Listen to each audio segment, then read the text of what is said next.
بابا راپور موږ تاته نه ور ویلې چې بهر مه راوځه.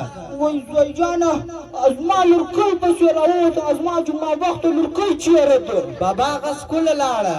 چېرته ستا د سکول ولاړه سي؟ بابا د هغې شوق وي زه سکول یې آیمه. شوق یې نه منم، د سبا د خو د سکول نه ځي. بابا دا تعلیم چې دی دا د ښځو لپاره هم ضروري دی. په کار دی چې زموږ خور هم تعلیم وکړي. یا نه دی ضروري، چا اوس د ښځو لپاره تعلیم ضروري دی؟ ما ته اوس نه دی اورېدلي. بابا السلام علیکم. وعلیکم سلام. لورکۍ چېرې تللې وې؟ بابا سکول ته تللی وم. ما نه و درته چې ته به سکول نه ځې. بابا پرچې مه ولې. پرچې یې نه منم، د سبا د خو به سکول نه ځې. لالا بابا دوی ته سبا سکول نه ځي. بس خورکۍ ته مه ژاړه، زه بابا سره خبره کوم، انشاءالله ته به سکول یایې. یا نه دی څنګه یې بابا جانه؟ ښه یم خوږه زویه. چېرې تللی وې؟ سکول ته تللی وې؟ خو ما ماسټر ته تلیفون وکړ، هغه ویل سکول نه دی راغلی. بابا هغه ماسټر په سترګو نش کمزوری دی، زموږ کلاس دونې غټ دی، زه په اخري سر کې ناست یم، دی مو نه ویني. ښه ځئ غایب شئ، د رزلټ په ورځ به بیا درک لګاشي. صحیح دی بابا جان. بابا په تا توتي ګل باندې لږ نظر در سره کوه، دغه اوس غلاوې هم ښه کړي دي. ابه راځم ژړو ګله که غریب په مسجد کې وي دا ورغلی وي، صدرۍ یې ځینې پټه کړې وه، د هغه په صدرۍ کې 500 روپۍ وې، او بل یو چا به اوس راته وویلې ته په ستا ګله که خر یې پټ کړی وی.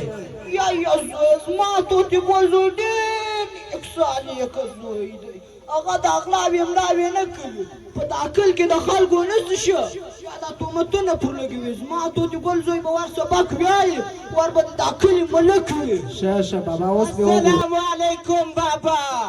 وعلیکم سلام. خو د زوی رزلټ م راغلی؟ و بابا څنګه شوې؟ بابا د اختر جانه کا زوی هم فیل سو. ستا رزلټ څنګه شو زویه؟ بابا د مامک زوی هم فیل سو. یا خدای پاکه، زه و تا ته ستا رزلټ څنګه شو؟ بابا د اختر جانه کا زوی هم فیل سو. زه و دختر ستا رزلټ څنګه شو؟ دا د اختر جانه کا زوی فیل سو، د مامک کا زوی فیل سو. ستا رزلټ څنګه شو؟ بابا ډېره د شرم خبر ده، زه هم فیل سوم. ښه و ما ته اول یې د راکړه سټال ته را روان یې کوثر پورته زړېدله، ما د دغه به خوند نه وي. لورکۍ ته څنګه شوې؟ بابا زه په ګډ سکول کې پاس راغم.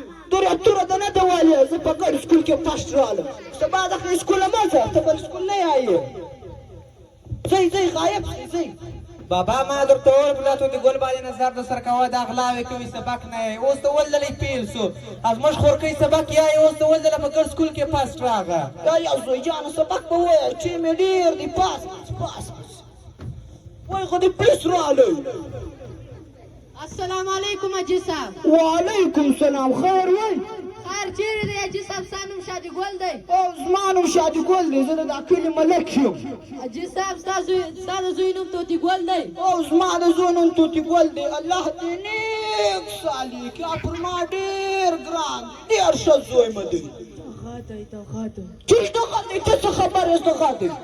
حاجي صاحب ستا زوی توتي ګل دی، چا ګاډۍ غلا کړې وه، بیا موږ پولیس پسې لاړو، دی راځه وتښتېدی، بیا SHO صاحب ولور پلار بې ګرفتاره کوي. یا زما زوی د اغلاوې ملاوې نه کوي، دا به بل څوک وي. یا حاجي صاحب ستا زوی راځه رانیسه. یا د ما سره راټانه خوند نه کړي، زه به څه وایم. دا اوس وګوره داسې زویان د خدای وایي چاته نه کوي. اوس وګوره غلا ده کړې ده، ده پر ځای زموږ سپین ږیری پلار په جیله بوز دی. وګوره اوس مور هم ځینې پریشانه ده، کور هم ځینې پریشانه دي. خدای پاک ته داسې زویان وایي چاته هم نه کوي. لالا ولې پریشان یې؟ توتي ګل غلا کړې اوس ده پر ځای زموږ بابا جیله بوز دی. وای بابا یې وړی. هو خورې بابا یې بوز دی. لالا ته مه پریشانه کوه، زه بېره خلاص کړم.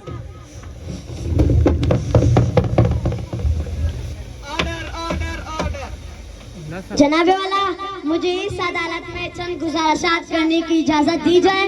इजाजत है कि मेरे वालिद साहब शादीगुल को चंद रोज कबल मेरे भाई की चोरी केस में पुलिस ने गिरफ्तार किया, लिहाजा मैं इस अदालत से दरख्वास्त करूंगी कि मेरे वालिद साहब बेगुनाह है, इसको बरी की जाए।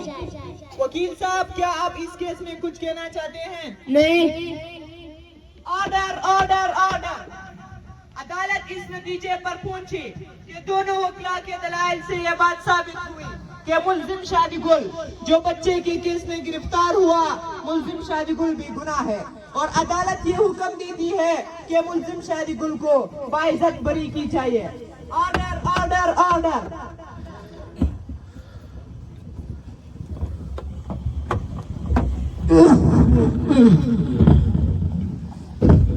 عزیزانو تاسو زما حالت ولیدئ چې زه په سپینه ژیره د خپل زوی د لاسه چېرته ولاړم ځکه زه په خپل زوی ډېر نازېدلم د هغه د لاسه زه په سپینه ژیره چېرته ولاړم او زه په خپلې لورکۍ د تعلیم ډېر خلاف ولم لورې زه د تا معافي غواړم ما معاف کړه زه ستا د تعلیم ډېر خلاف ولم याया बाबा जाना मम्मा गुनाहगार को प्लारान ला जोया ना माफी ना غواړي عزیزانو تاسې په خپلو بچیانو کې فرق مه کوئ تاسې د ما څخه عبرت واخلئ تاسې لکه څنګه چې په خپل بچي باندې تعلیم کوئ دارنګه په خپله بچی باندې هم تعلیم وکړئ دا زما و تاسو ته پیغام دی زه ځه ولاړم